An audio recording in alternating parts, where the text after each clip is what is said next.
G'day and welcome to the Campfire Project. Today I'm here, first of all, with Bob Eden, who is a counsellor and a depression recovery specialist. How are you, Bob? I'm awesome, mate. My life just gets better every day. Excellent. And then we have Mick Hawes, who is the CEO of Builders Business Black Belt. How are you, Mick? I'm also outstanding, but it's not a competition, Bob. We'll see how the conversation goes from here, eh? And then we have Steve Sandor, who is a business performance strategist. How are you, Steve? I'm feeling rubbish at the moment, just to bring the energy down. Might be a nice segue into what our conversation, Alan.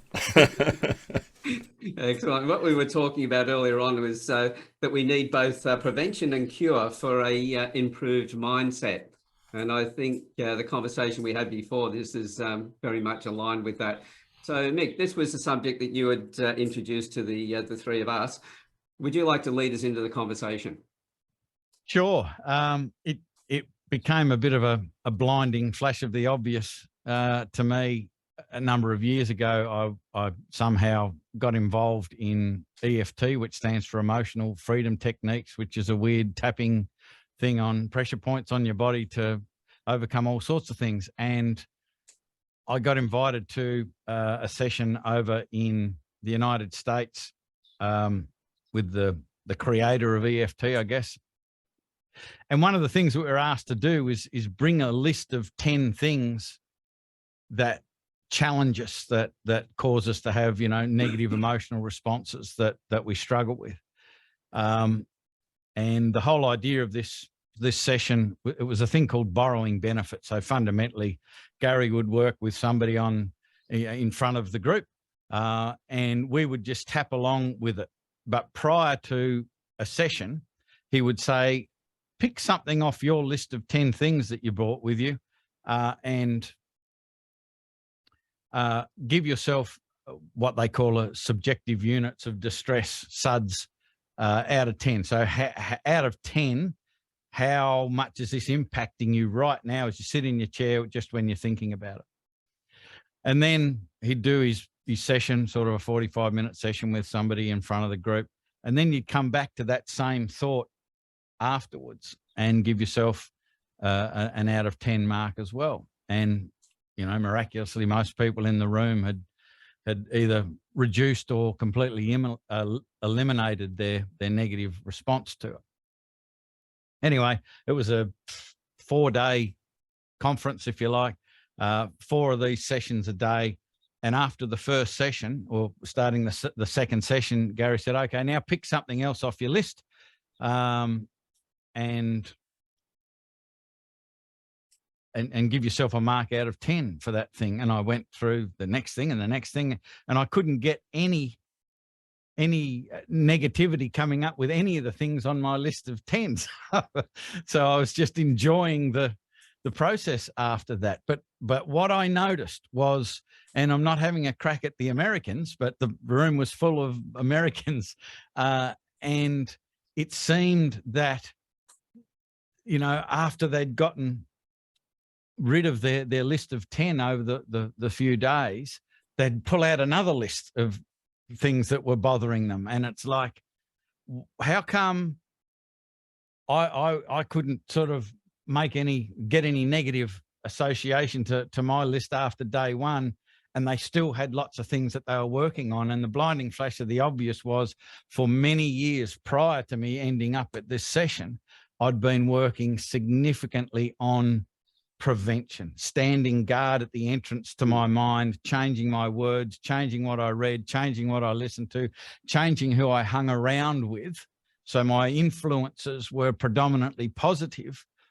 And the main thing, and this is something that Bob was talking about, and Steve, before we got started, was taking personal responsibility for how I process things, because shit happens. And it basically comes down to how you process it as to your emotional response to it. And I had a wonderful session up at the Gold Coast with all our members the other month, and the co-presenter there, just landed this value bomb on us. And he basically says, when anything happens like that, that challenges you, that frustrates you, that causes you fear or anxiety or whatever, just this one little sentence tends to help. And it says, you know, is this happening to me or is this happening for me?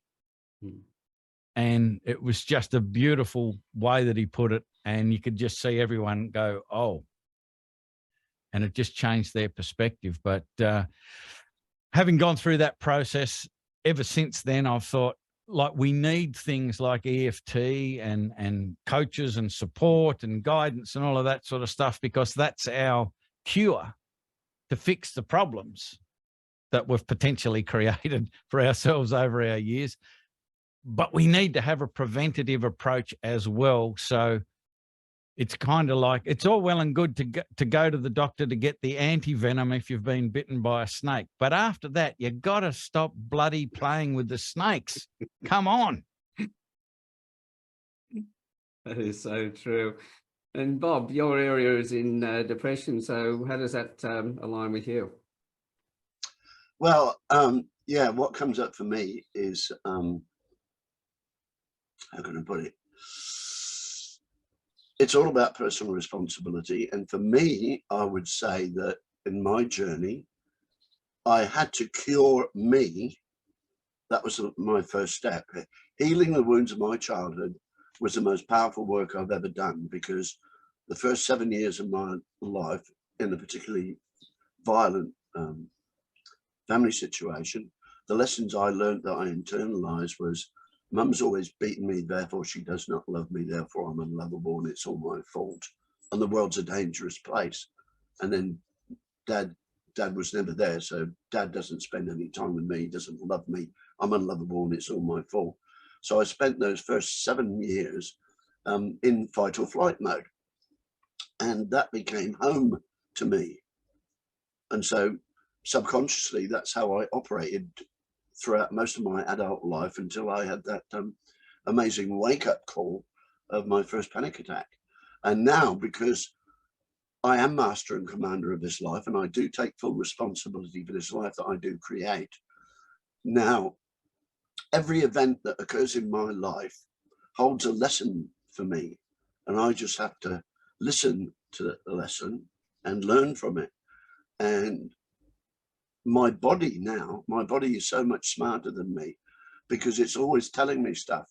Like my first panic attack was, what's the expression? My issues were in my tissues. That first panic attack was whack. My body, my soul, my spirit said, Bob, wake up. You're not living your truth. You're living your programming. You're Robert the robot. Reclaim your authenticity. And that's what I've done through healing the wounds of childhood and lots of other sort of deprogramming myself from codependent behavior. But it was taking total responsibility for my life. And now people talk about, watch out, trigger alert, trigger alert. And once upon a time, I too had triggers until they showed me the areas that I needed to work on. So now I am completely confident in sharing my heart-centered truth in the moment to anyone. So I share my truth. How you respond to that is your responsibility. It's your issue. I'm just giving you data. If it pisses you off, well, that's how you've chosen to respond. But, you know, I do not support or condone codependent behavior. I'm not going to filter my truth in case it might upset you, because that's the pathway to the end of us.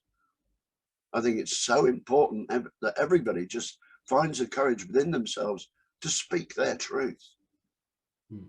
Okay, I'll shut up now. I could go on for hours, Alan. You know that. Fair enough. And Steve, how does that resonate with you, mate? Yeah, look, I'm reflecting on a couple of things here, because we've got to be careful that we're not in an echo chamber. You know, so this environment that we're in, you know, people are very open to the message, right? So if you're listening to this, there is a certain awareness that you have of, and you're looking for something. What I'm really interested in is, how do we get this message outside of the echo chamber, you know, so getting it to people who are the frog in the pot, you know, they haven't yet seen, they haven't got the enlightenment yet, right? So, and sometimes that's frightening for them to be in that situation. And so, you know, there's that, well, one, there's that awareness, and then a lot of people, the value is actually the material things that they have around them, you know. So my success is the car that I drive, or the business that I own, or, you know, and then that there's that facade over the top of that.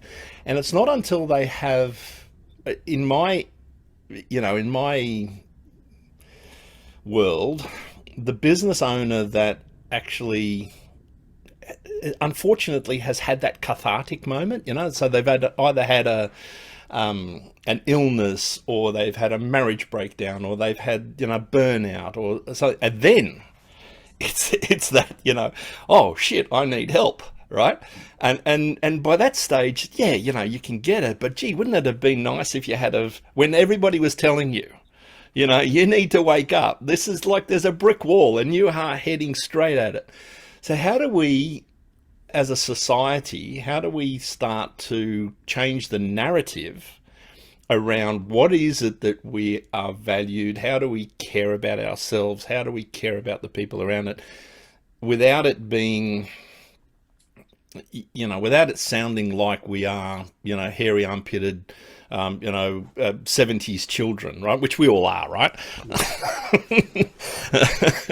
But, you know, so how do we, so that's the, you know, and I guess, I don't know whether I'm making any sense here, or whether that's, whether that resonates with anybody, but that's what I'm feeling at the moment. You know, it's that I just feel like we are at the precipice of a society, and if we don't make a choice, we're going to head down a direction that we don't want to be heading down. Do you mind if I respond, Steve?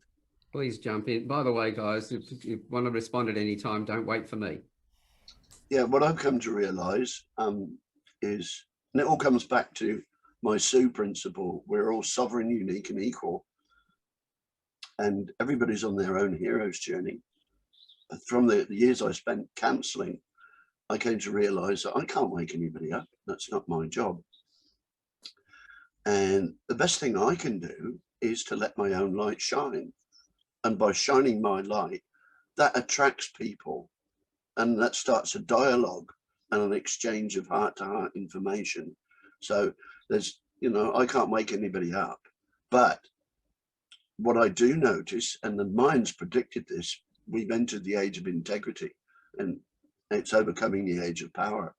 And across the world, more and more people are finding that place of integrity and using words like ethical business and stuff.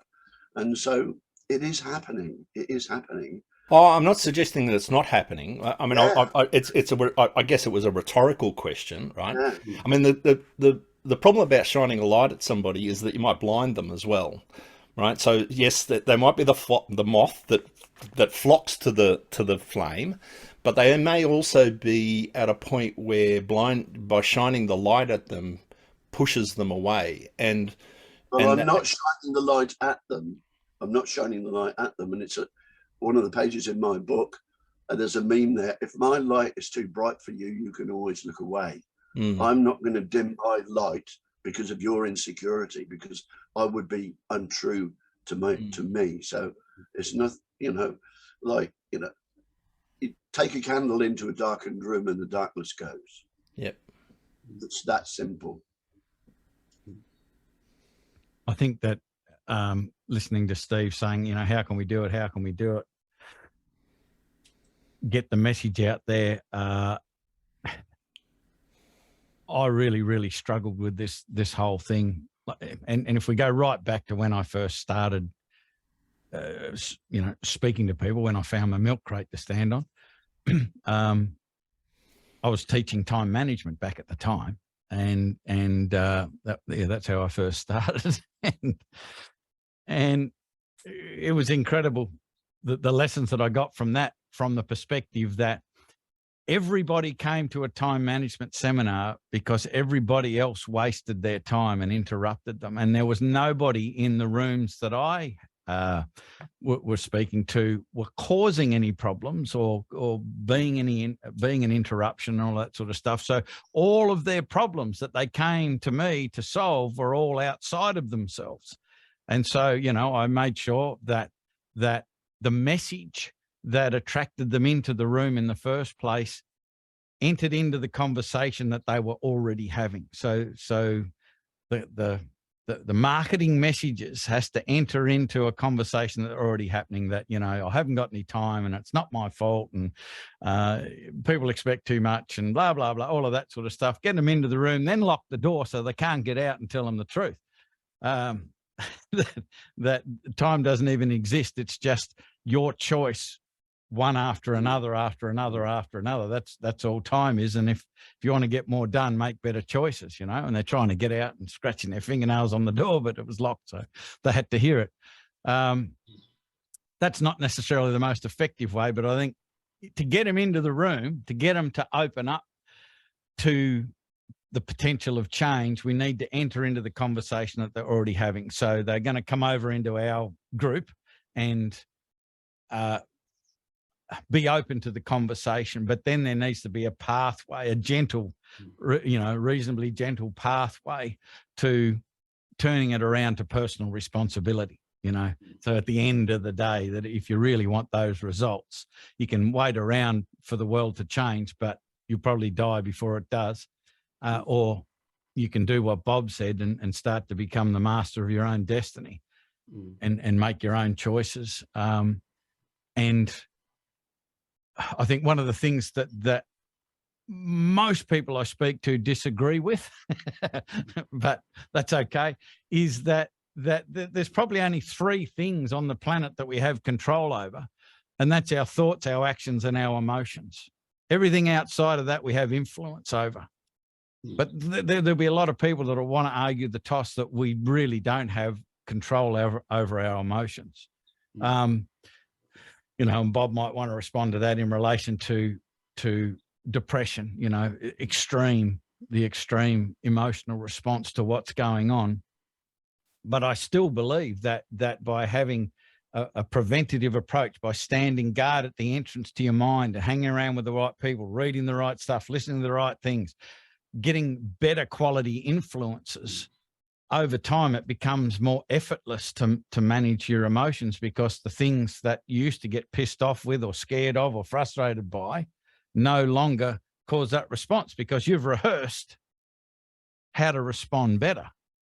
And everything that I've just spoken about comes back down to personal responsibility. So as I said at the start, you know, I think we're all singing off the same page of the hymn book here. Yeah, well, I think when you talked about, you know, those 3 items, they are in our control. The control might be difficult to get, and that's why we need the right people around us. Yep. And it's, as Bob was saying, it's shining our light so people can see our light, but we have to facilitate the pathway for them so that light is not too bright, that they actually do take control. Because when they give up the control to us, that's when it gets too bright and they can't see them getting solutions out of it. So it's all in the facilitation of what we do, but being true to ourselves in the process. And so they can be then true to themselves as well through doing the similar thing. Steve, you got any thoughts on that? Can I respond to Mick? Oh, yes. Go ahead, Bob. Yeah. Only if you're nice to me. Otherwise, I might get offended and we can't have that. Well, was it Shakespeare said, the greatest love I can give to anyone is my own truth? And this whole thing about feelings, and it's really relevant to males because we've been conditioned for thousands of years to suppress our feelings. But going back to my first panic attack in 1984, November 1984, 3 a.m., and my body was just, and it frightened the shit out of my wife because she was in bed with me and I wasn't too pleased with it either. But it was the power of those feelings that I was having that started me on antidepressants for 20 years, cycles of antidepressants, psychiatrists, psychologists, and self-help groups and all that, rah.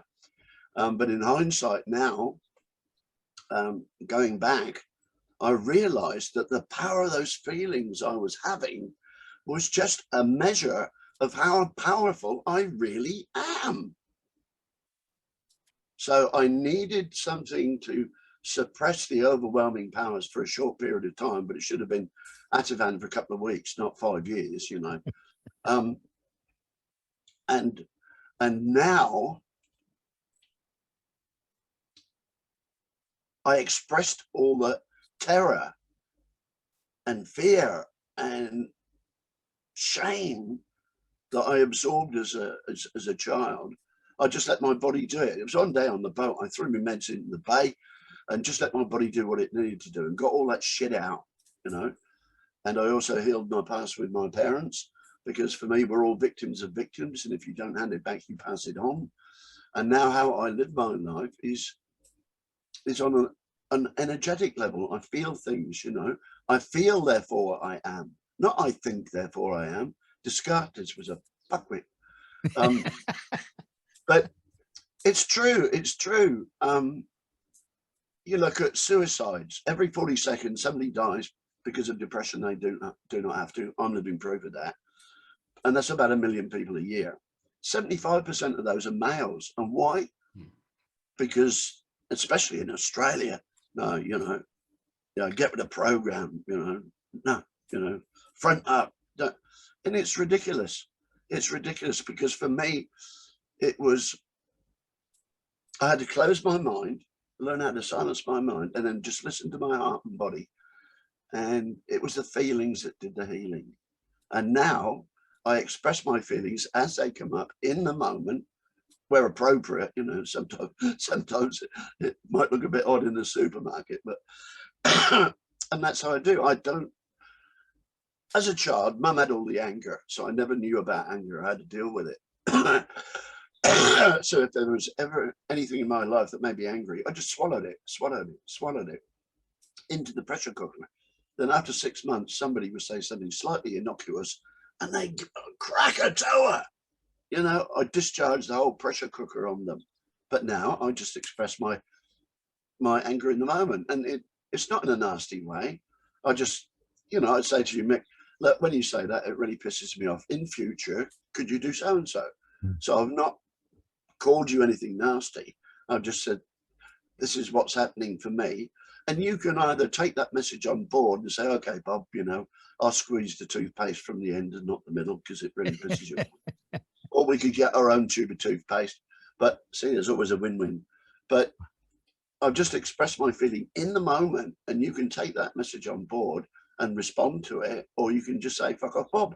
And it doesn't make, what is important here is I got that feeling out. I expressed my feeling. What you do with it doesn't really matter. That's what's killing blokes. The feelings that you swallow will one day come back and choke you. And the other thing I live by is whatever is not nurturing for me, I simply call the beast, and I no longer feed the beast. So if someone comes into my life and it's not nurturing, goodbye, have a nice day, you know. That's my well-being is my #1 job, because when the plane's crashing and the oxygen masks come down, you have to put yours on first before you can help anybody else. I rest my case.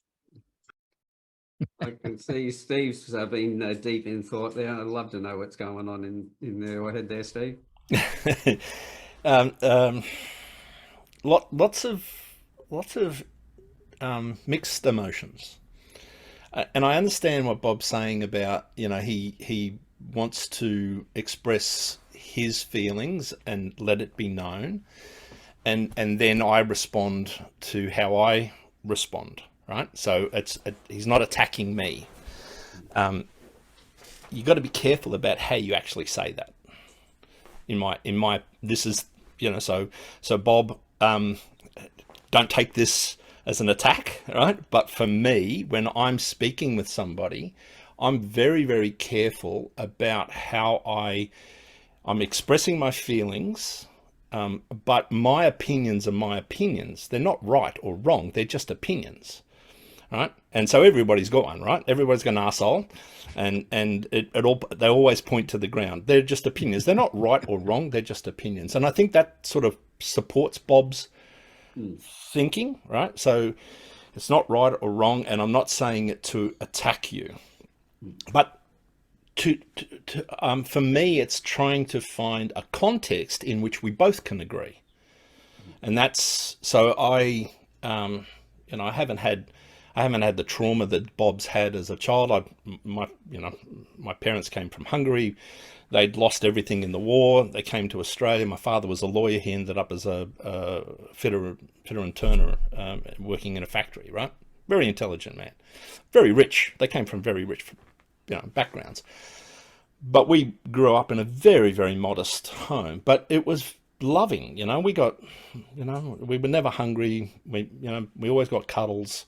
My mother was sick from the time my younger brother was born. So, we grew up with my mum not being able to do anything, my dad working, so there was some pressures there, but it was a loving home.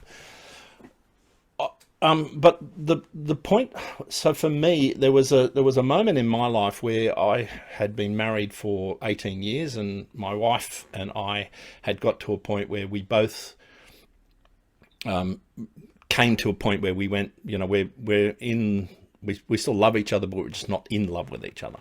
And the advice that we got from the counsellor at the time was, from this point onwards, every decision that you make has to be in the interest of your children. Right, so that was the context in which from that point on, right? So there were moments when I could have said things and done things that would have been in my interest, right? And Deb could have done exactly the same thing in her interest, but the decisions that we made were at a higher context, right, for the children. So it hurt, yes, but now we have 4 children who, and Deb and I still have a very, very loving relationship. We're just not in love with each other, right? I went to her wedding, right? That's how close we are. Now, that's for me. That's what for anyone who's divorcing, that's for me is, have that approach. So I sort of, on mixed emotions with Bob, in that I understand what he's saying. I personally would temper it. I'm not suggesting that Bob does this, but for me, I temper my communication with people, so if I can use the kids so sometimes, am I proud of my children all the time? No, right? I'm sure they're not proud of me all the time. Do I love them unconditionally? Absolutely. Do they love me unconditionally? Absolutely. So when they are misbehaving, or they have done something that I'm not particularly proud of, I'll tell them that, right? So I'll have that, at this moment, I'm disappointed or I'm sad of that behavior. Do I love you any less? No. So I don't know. I'm probably not making any sense at all to anyone other than myself. But that's where that's the thoughts that I'm having at the moment. So it makes sense to me, because it comes from the point of, yes, I need to express myself, but I also consider the other people as well, as to how they're going to take it, whether they're going to get anything positive from it or take it in a negative way that creates a further problem again. So it's in the facilitation, as I see it, how we facilitate it. And the other thing too is that we all use words in particular ways, and Bob expresses himself in his way, I express myself in my way, the same as you guys do. So with that, when I talk about I let it out, well, that might be to some people like an explosion. To me, it might be just like a slow leak type thing. But I'm just using the word that I let it out. That's the way I let it out. But somebody else, when they say they let it out, well, it's a completely different thing. And then we listen to the other person's words, but put our own meaning on that word. And so that's why I love having these conversations of getting deeper into it and going, right, well, by that, what do you mean? How do you express that? Because that, I know with your direction there, Steve, is making a safe place for people to be able to express themselves. And therefore work and understand each other in the process. Yeah, and that, you know, that comes around trust. So you have to gain trust first, right? Well, you have to, you can't say to somebody, trust me. That it has to be in your actions. Yeah, well, you right? usually know what follows when somebody says, trust me. Yeah, trust me, I'm from the tax office, right? Yeah. Or I'm here to help. I'm a Yeah, so for me, you know, it's that it was a bit like what Mick was saying. You know, you get them into the room, and then you lock the door, right? so you gain trust authentically. So you're not doing it as manipulating the situation, right? You genuinely are there to, you know, based on the circumstance, you're trying to add something to the situation, something positive to the situation. And, you know, I'm not suggesting that we're this Pollyanna and everybody's, you know, wonderful around you. You know, if you're working in a business and you've got staff, or, you know, you need to keep them accountable on what they're meant to be doing. And if they're not doing what they're meant to be doing, then obviously there needs to be a conversation around that. But what Papua New Guinea taught me was that, you know, the white fella is not trusted in Papua New Guinea. You know, 50, 60, 70 years of colonialism and getting bashed over the back of the head, they just don't trust us. And there's this rolling cavalcade or circus of people coming in for 3-5 years and then leaving, right? And then mercenaries, missionaries, and misfits. That was Samari's thing. So if you want to be successful in that environment, first thing you have to do is you have to stand out as something different to what's been there before, right? So that means that they have to trust you. How does that manifest itself? You have to be there. They're in your care, so you have to take the bullets for them. So when they make a mistake, it's your problem. It's not theirs. You haven't trained them properly. They don't have the experience, and typically what happens is people turn around and shoot them. Well, I'll take the bullet for you. As soon as I take the bullet, that person then trusts me because they know that I'm not going to then just simply attack them because of their lack of experience. And then when they do things that are inappropriate, I actually have the right to talk to them about their behavior because they know that I've got their interest at heart. Right? I'm not trying to bash them over the head because in 3 years' time I'm going to be gone. So it's that whole, you know, create a safe space for people to be able to be vulnerable. So you have to be vulnerable first. Right? That's the first thing, right? So Bob's beautiful at this, right? So this open-hearted vulnerability. I'm an open canvas. Have a look at me. I love that. And then that brings, you know, that does bring the moth in, right? And then when you have when you hear from Bob or Mick or Alan, you know, the truth, you know it's being delivered with the right intent, not to harm. But you don't know that. You know, if that was the very first exchange that you had with someone and they told you, can you stop fucking squeezing the toothpaste from the middle, please? And you go, who are you? What are you talking about, right? What toothpaste? So, you know, again, giving it context, I think is important, and making sure that you've got this you've created a safe space where you can have that difficult conversation and say to somebody, hey, listen, you know, you're really pissing me off. And then that person can deal with it how they see fit. I'd love to respond, Steve, if you're up for it. And just by the way, mate, you can't offend me. You can't offend me, because it's all about energy and it's all about. I'm not trying to offend you, but I have a reputation of pissing people off occasionally. But anyway. Well, yeah. I'm Bob. I'm blunt. Deal with it. Just to explain that toothpaste thing, it's something relationship counselors use a lot. And the example is, I'm in love with my wife. We've been together for years, you know, the honeymoon period's over. And I go in the bathroom and she squeezed the toothpaste tube in the middle again, whereas I roll it up from the bottom, you know, and after a while, it's just, you know, this was before I learned to express my feelings in the moment. I just let it build up and said, darling, it really pisses me off when you squeeze the toothpaste from the middle. Could you please roll it up from the bottom? And so I've released all that pressure out and it's out there now. She can take that on board and she can either comply with my request, which was polite, you know, I didn't call her names, and she can start rolling the toothpaste up from the bottom. But with a little perseverance, we decided we're each going to have our own tube of toothpaste. So we can do I was going to say, but what if she turns around and says, it really pisses me off when you roll it from the bottom? So all I'm saying is because we're all sovereign, unique and equal, because of our uniqueness, that is what we need to celebrate, not bash each other over the head with our differences, you know, vive la difference. And this thing about opinions, for me, all opinions are worthless. Even this one, they're like hearsay evidence in court. They are not valid. They're not grounded.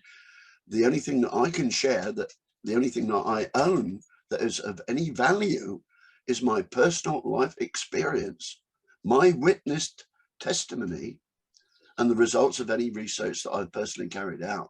So anybody with an opinion is not speaking their truth.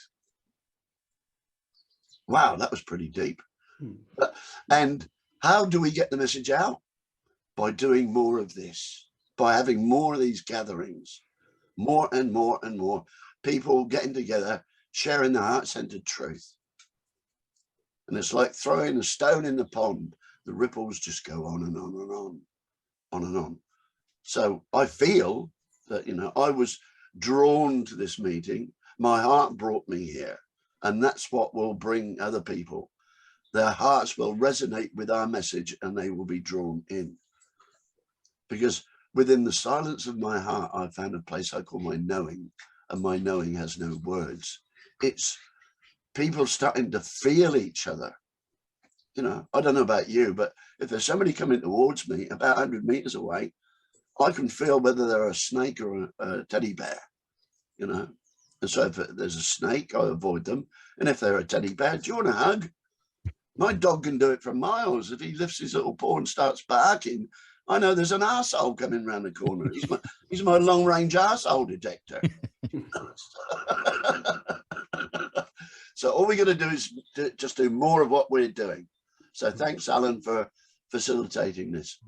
Oh, my pleasure. But it's always in the conversations and listening to the other person's point of view and, you know, asking more questions about it, finding out deeper. They say that when somebody mentions an issue in their life, the stats are showing that before somebody responds and jumps in and gives advice, it's about 19 seconds.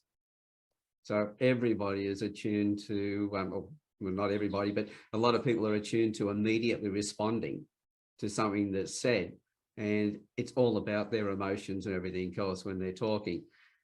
When you're a little bit, you're actually more focused on getting results, you listen to the other person. If you want a better life, this is the beginning of it. You know, for me, I've responded very quickly to things in the past, reacted, you know, on a hair trigger. But it took a lot of self-searching and other things to turn my thinking around to realize that, hey, there was a lot of value in other people's comments. All I had to do was, first of all, find out exactly what they meant in their comments before I responded to the comments. Speaking of comments, Bob wrote a comment in the chat that no one can see. And when I was introducing that whole, you know, list of things in the session with the Americans over there, he said that EFT master was that Andy Bryce. And no, it wasn't. It was Gary who created EFT. But guess who I met for the very first time there? It was Mr. Andy Bryce. And we were on the same plane back to LA, I think, sitting next to each other. I met him, I think, on day 3 of the 4 days, and we've been the best of friends ever since. We've flown him out to Australia a couple of times to present to our members, and a lot of our members still reach out to Andy and have Zoom sessions and what have you with him to this day. He's a very, very close friend, and what a small world this is. Yeah, well, he's a good friend of ours here in the Campfire Project. Interviewed him many years. He's a mate of mine. Yeah. He's a mate of mine. Yeah, that's crazy. Yeah. That's But absolutely this is what crazy. I love about it? it. When we get together, we have these conversations. We realise that we're connected to so many people that we know. Each of us know, and I think that's really a special thing. Yeah, There's more we people had on this journey than we originally thought. the funniest flight back to LA, coming out of I can't even remember the place, somewhere in the middle of America, and we're flying over to Los Angeles, and it was just one of those places where it was the flights were either turbulent or really turbulent. They were the only 2 choices you had. And I'm sitting next to Andy at the back of the plane. We're like the 2 kids playing up at the back of the bus, and I happened to be sitting next to a young lady who got horribly airsick and was throwing up in a bag and all of that sort of stuff. And I just grabbed the hand and started tapping on her and all of this sort of stuff, and eliminated her air sickness with EFT, and she ended up having the best flight and the most fun, and we had the whole plane laughing. It was like the Mick and Andy show in this little plane, and we've just been the best of mates ever since. It's such a small world, but it's just incredible that you're a mate of his too, Bob. It blows me away when that sort of stuff happens. Yeah, I did. It's called synchronicity, mate. I did a presentation for the online men's gathering last year, and Andy was one of the people in the Zoom room, and that's where I met him. And yeah, we've been in touch ever since. Yeah, and it's like, how can I put it? Because we're all unique, everybody has to find out what works for them. So Andy's found what works for himself, you found what works for you, and I found what works for me. And they're bound to be different, and that's okay. That's okay, because it's all about celebrating the differences, isn't it? But yeah, there are no coincidences, It's all synchronicity. And what I love about synchronicity, it just tells me I'm in the flow, because when you're not in the flow, the synchronicity goes.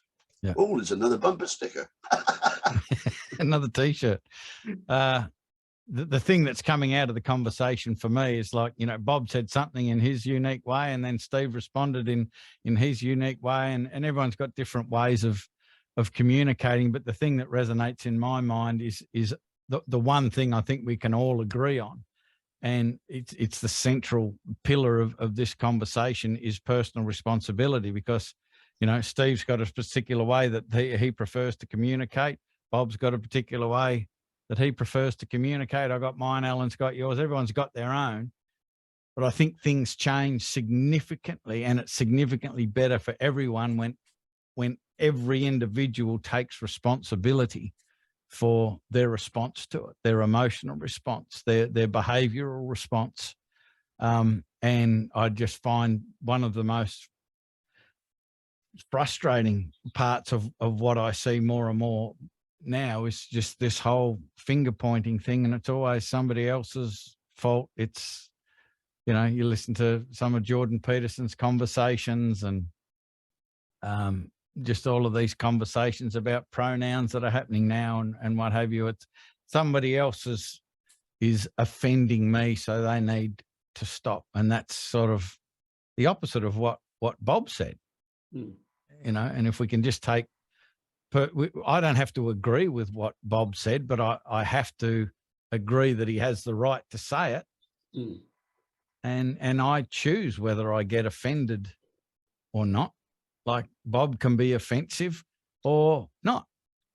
And that's Yeah, try them. entirely my decision. That's it, because I could, all three of us could be there with Bob. He could say something, all three of us are going to react differently because our interpretation of it and everything else. One of the things I love is with Steve, I know that he's very much reflective on things, and he spends a lot of time, thinking through things. And I'd love to know a little bit more from you, Steve.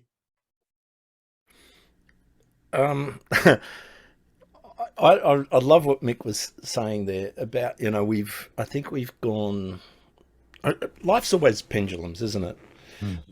We to respond to the left, you've got to be, the pendulum's got to swing to the right. And then eventually what happens is, the balls end up in the middle somewhere, and we're always playing the middle ground, because I guess that's the most likely place for it in, standard deviations and all, if you think about silly numbers. And I think Bob mentioned earlier about, we're heading into a different phase of our integrity, of our thinking. And I don't know much about it. I'm starting to study it a little bit more as human design. And if you're not familiar with it, it's basically taking three things: date of birth, time of birth, and place of birth. And from that, it maps out a type of person that you are. and from that, it's energistic, whatever that word is, and it's spiritual as much as it is everything, a whole bunch of things. As I said, I've only just started. Obviously, I've only just started studying, expressing this really well. But what it talks about is, it works in sevens, and we are at a phase in humanity where over the next 5 or 6 years, this particular philosophy believes that we are moving from the centralist way of thinking to a decentralized way of thinking, and being far more independent in our own beliefs, and and this sort of comes back to being accountable for your own behavior. And I just don't get this. I understand political correctness and why it needs to be there, because it's the pendulum. If you can't, slavery is not a good thing, right? And so to move away from slavery, we have to push the envelope way over to this other side, and then that's no good either, right? When we're over this other side, because that's not in balance as well. So I think, over time we end up finding the right place. I think there's a lag here around. I still can't believe that 30 years on, I started my emotional intelligence journey some 30 years ago. I still can't believe that we are still trying to get men, right, as I come back to Bob's point, to be open, to show their feminine side, or to be, and I think we are now at that point. We're getting to that point where, burly rugby league players are quite happy to, talk about their emotional frailties. The institutions that support them allow them to go off and, heal, or to get support around that. So I think we're heading in the right direction. But yeah, I want to change the narrative, and I want to make it so that when people hear this type of conversation, it's not a woo-woo conversation, right? It's not like out there in the this whole energetic spiritual thing. What are you talking about? Well, mate, yes, you are. You're a human, right? And because you're a human, you are this strange being on this hot rock that's spinning around the universe, right? and we are connected spiritually, right? We are synergistically. The reason we're here, right? So how do we stop talking in a way that pushes people away from understanding that they need to be in this particular place? And I think we're heading there. I think we're heading in that direction. I think the language that we've used in the past, we went, so tried to swing the pendulum too far the other way. But it's in the narrative, it's in the way in which we facilitate it, etc. That's why I love having these panel discussions, because we're able to get to that point a lot faster because they're the conversations we're having. I know people talk about masculine and feminine sides, and I'm just talking about an integration of all sides. Yeah. Not so much a balance, but an integration where they all flow together. And yes, you can be strong, you can be burly, you can be the fighter and all the rest of it, but also you've got to be the lover, you've got to be the protector, and protection doesn't always mean fighting. It just means putting your arms around people, etc. And if you're a bloke and you can't do that, then you're not you're not expressing your full potential. Well, you're not a human. Yeah. You're one side of the human, right? You're not balanced. Yeah. So yeah. I don't get this cancer culture. I don't get it, right? So something that was appropriate, like the cartoons that I grew up watching were funny, right? They were inappropriate, but they were funny. And to cancel those now, right, because they offend somebody today, some 40, 50 years later, go fuck yourself, right? It's like Don's Party was on Foxtel last night, and I just flicked over and watched a little bit of it, and I'm going, ooh. Because you laugh at something doesn't mean you approve of it. And that's what people don't realise. You're laughing at the ridiculous side. It could be a whole mass of different things. And I was at a conference in Sydney on Friday, which was all about education. And there was a comment that was made on a panel on stage, and a lot of people laughed, and it was pretty much inappropriate. But I had a bit of a laugh to myself at the fact that they actually made the comment, not the comment itself. And so this is one of the reasons why I always like to find out when somebody reacts in a certain way, why did they react in that? What was the driver for that? And that means having conversations. It means putting our judgment aside and not being judgmental. Yes, get all the facts so we can make a judgment call on that. And making a judgment call is completely different to being judgmental. One's a reaction and the other one is a process of understanding. Well, I'd just like to say, Alan and lads, this has been an absolutely awesome conversation.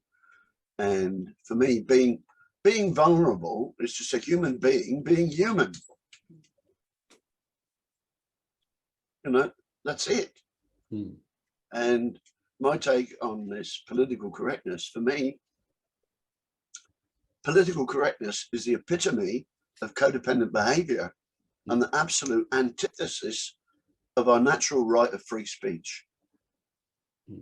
I rest my case. And thanks, lads. I really enjoyed this discussion. It's been uplifting, and that's what we're here for, aren't we?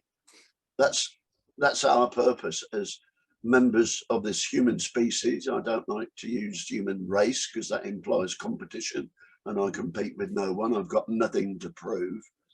So yeah, it's been a beautiful conversation, and let's do more. Let's do many more. I'm up for it. How about you? Excellent. And Mick, you got any final words for today? I don't think I can add to anything that Bob said or what Steve said, other than I really enjoy these conversations. I've said a little bit, but for the most part, I just really enjoyed listening because, I don't tend to learn anything when my mouth's open other than like that. But listening to other people's ideas and approaches to things is just brilliant. I love it. Yeah, so I'm up for it too, Bob. Excellent. And Steve? Final words. No, I've spoke far too much today. A mentor of mine said 2 ears, 1 mouth, use them in that proportion. I think I failed today. Yeah, no, it's been very enjoyable. Thanks, Alan. Appreciate it. Bob and Mick, love to meet you. Lovely to meet you. And yeah, I'd love to do that again. Excellent. It's been fun. Thanks very much, gentlemen. For everybody else who's listening as well. I don't know about everybody else who comes on the panels, but I just get so much out of it. It's one of the reasons why I love running so many panels and being one of the people on the panel, because I learn so much every time. You know, the wisdom that comes together when men in particular get together and talk about things that affect men. And it's also great to have the women join us in those conversations too, to give their reflection from their point of view as well. I think all of that information is so enriching to all of us. So again, gentlemen, thank you very much for being here today. And to everybody else, we will see you on the next campfire. Bye for now. Thanks for the invitation, Alan. Good on you, mate.